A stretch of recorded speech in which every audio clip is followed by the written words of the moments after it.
Я уверен, сельский труженик, носитель языка, традиции и древней культуры – опора нашей идентичности. А само село, сельский двор и дом – это точка возрождения. Мы часто и справедливо отмечаем, что село – это основа основ нашего народа.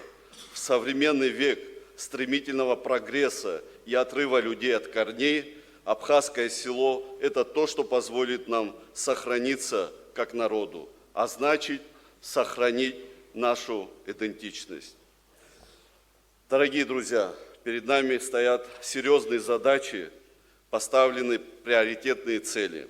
Их реализация требует устойчивого экономического развития, слаженной работы исполнительной власти в тесном взаимодействии с законодательной и судебной властью и высокой ответственности перед всем обществом.